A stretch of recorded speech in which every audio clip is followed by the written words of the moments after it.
Hello friends, तो मैं अभिजीत कुमार दुबे समृद्धि इस यूट्यूब चैनल पे आप सभी का हार्दिक स्वागत करता हूं, अभिनंदन करता हूं दोस्तों। तो जैसा कि आप सभी को पता है कि आज सुप्रीम कोर्ट के अंदर में सीटेट को लेकर के एक बड़ी बहस चल रही है कि सीटेट पूरे इंडिया में वैलिड अथवा इनवैलिड, क्योंकि बहुत सारे स्टेट हैं जो अपना टेट भी लेते हैं अपने स्टेट के अंदर में टीचर वैकेंसी के लिए, लेकिन हमारे बिहार में जो है वो बीटेट हुए लगभग 10 साल हो चुका और बीटेट नहीं हुआ। और जेटेट का मामला यानी कि झारखंड टेट के मामले को लेकर के जो मैटर है वो सुप्रीम कोर्ट में चल रहा है।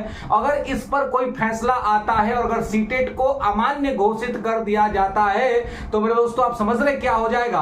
अगर यह पूर्व लक्षित प्रभाव के माध्यम से दिया जाता है तो टीआर 1, टीआर 2 और टीआर 3 में जो अपियर विद्यार्थी हैं उन सब पर क्वेश्चन मार्क लग जाएगा, यानी नौकरी भी जा सकती है। हालांकि ऐसा होना नहीं चाहिए, ऐसा नहीं होना चाहिए कि इस तरह की चीजें हो कि पूर्व लक्षित प्रभाव के साथ हो, क्योंकि बहुत सारे विद्यार्थियों ने मेहनत किया और मेहनत करके वो नौकरी लिए हैं। लेकिन क्या होगा ये देखने वाला होगा आज के इस वर्डिक्ट के बाद कि क्या वर्डिक्ट आने जा रहा है। अब मुद्दा है कि क्या बीटेट होगा कि नहीं होगा। सरकार बीटेट को लेकर के क्या तैयारी कर रही है। देखिए, एक साल के अंदर में सरकार ने 3-3 वैकेंसियां दे दी। पहले कोई वैकेंसी नहीं और एक साथ 3 वैकेंसी, टीआर 1, टीआर 2, टीआर 3 और टीआर 4 की भी तैयारी चल रही है।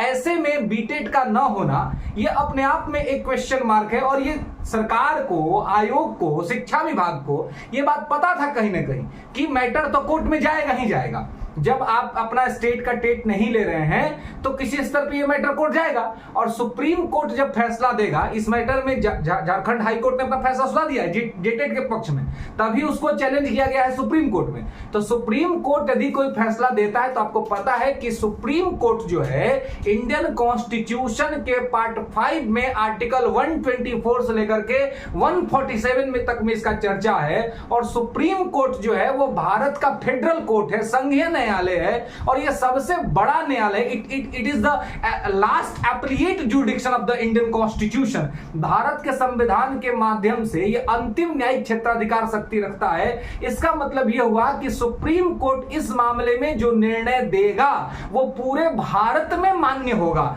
तो ऐसी स्थिति में जो सीटेट अभ्यर्थी है, जो सीटेट पास किए हैं, टीआर 1, टीआर 2, टीआर 3 में एक बैठे हैं, टीआर 1, टीआर 2 से नौकरी हो चुकी है, टीआर 3 में अपियर हुए हैं, रिजल्ट का वेट कर रहे हैं, उन पर इसका क्या खासा प्रभाव पड़ेगा, इन सभी चीजों पे बात करेंगे। साथ ही बीटेट की क्या संभावना है, क्या निकट समय में बीटेट होगा। जिस तरीके से राज्य सरकार ने आनन फानन में एस्टेट कराया, जल्दीबाजी में जो एस्टेट हुआ, तो क्या अब उसी तरह से बीटेट होगा। ये सभी बात जो है सो देखने को मिलेगा।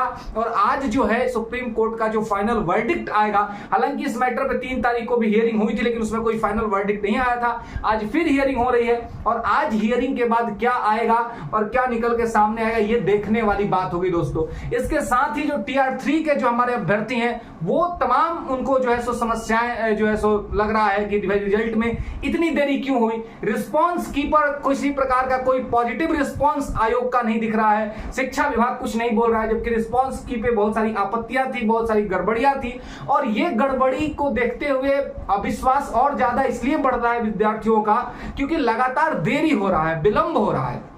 मैंने पहले भी कहा था कि सितंबर में रिजल्ट आने के कोई चांसेस नहीं है। अक्टूबर फर्स्ट वीक में भी आ पाएगा कि नहीं आ पाएगा ये नहीं कहा जा सकता। ये अक्टूबर सेकेंड वीक तक ये मैटर जो है सो खींच करके जाएगा दोस्तों। अब आप देखिए कि सेकेंड वीक तक में भी आ जाता है कि नहीं आ जाता है, क्योंकि इतना तरह के मैटर्स जो है सो चल रहे हैं। कोई मामला आपको सुप्रीम कोर्ट में चल रहा है, रिस्पॉन्स की का मामला है, बीपीएससी ने जो आंसर्स गलत दिए हैं, आप पीजीटी में हिस्ट्री में, फिजिक्स में, केमिस्ट्री में, अलग अलग विषयों में मतलब 10 से ज्यादा क्वेश्चन के उत्तर गलत दिए गए हैं। तो ये सारे मुद्दे कहीं ना कहीं विवाद को आमंत्रित करते हैं और जब विवाद बढ़ता है तो रिजल्ट में विलंब होता ही होता है। तो इस तरह की स्थितियां बन रही है। अब यहां पर देखना होगा कि पहला कि भाई सीटेट में क्या होगा, सीटेट को लेकर क्या होगा, बीटेट की क्या संभावना है। तो मैं आपको बता दूं कि देखिए, अब सीटेट में जो टीआर 1, टीआर 2 में जो सीटेट पास अभ्यर्थी हैं तो उनको मतलब ऐसा नहीं है कि उनको नौकरी से निकाल दिया जाएगा या वो नौकरी में नहीं रहेंगे। इस तरह की स्थिति उनके साथ नहीं बनेगी, है ना, क्योंकि सरकार कोई ना कोई उपाय ढूंढेगी और उनको बचाएगी, उनको रखेगी और उनको रखना भी चाहिए, क्योंकि जो पास कर चुके हैं विद्यार्थी उनको क्यों हटाना, क्यों उनको ये करना। हालांकि लेकिन बीटेट होना चाहिए। जब हर स्टेट का अपना टेट होता है, कुछ एकाध एक्सेप्शनल स्टेट को छोड़ दिया जाए, बाकी सारे स्टेट अपना टेट जब लेते हैं तो बिहार को बीटेट लेने में क्या दिक्कत है, इतना विलंब क्यों हो रहा है। तो बीटेट सरकार को कराना चाहिए, आयोग को बीटेट कराना चाहिए और निकट भविष्य में आपको बीटेट देखने को मिलेगा। इसलिए विद्यार्थी उसके लिए तैयार हैं और मुझे लगता है कि जिस तरीके से आज वर्डिक्ट आएगा सुप्रीम कोर्ट का, तो टियर 4 तक आपको मतलब बीटेट का तो एग्जाम होगा और बीटेट आपको करना पड़ेगा, आयोग को वो काम करना पड़ेगा और सरकार को इस प्रारूप पे काम करना पड़ेगा। इसके अलावा मैं बात करूं कि कट ऑफ को लेकर के बहुत सारा बातचीत चल रही। से पहले भी मैंने आप लोगों को कहा था कट ऑफ को लेकर के अलग अलग कट ऑफ बताए जा रहे हैं, मैं भी बता रहा हूं और भी लोग बता रहे हैं और आप लोग नेगेटिव कमेंट भी करते हैं। मैंने पिछले वीडियो में बोला भी था कि भाई तुम लोग क्या लिखते हो, है ना। देखिए मैं बार बार कहता हूं, आप भी इस बात को समझते हैं कि अगर भैया कट ऑफ तुम्हारा 87,774 सीट है, अगर रिजल्ट ही तुम्हारा 40,000 पे आएगा तो कट ऑफ तो तुम्हारा आसमान छुएगा ना। बताओ, ये तो बड़ी सीधी सी बात है। अगर आप ये कर गए तो अगर और यदि बैकलॉग सीटें जुड़ जाती हैं और सब जोड़े हुए सीट पर अगर रिजल्ट आता है तो कट ऑफ लो भी जाएगा, इसमें भी कोई दो राय नहीं है। हाँ, एक बात निश्चित के साथ कहा जा सकता है कि जो 1 to 5 है, 1 to 5 में कट ऑफ नीचे रहेगा क्योंकि सीट जो है वो अच्छा खासा है। 28,000 सीट है 1 to 5, तो 28,000 सीट है 1 to 5 में।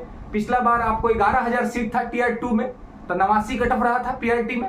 इस बार आधा से भी ज्यादा है, तो आपको वहां पर चीजें कम देखने को मिलेंगी।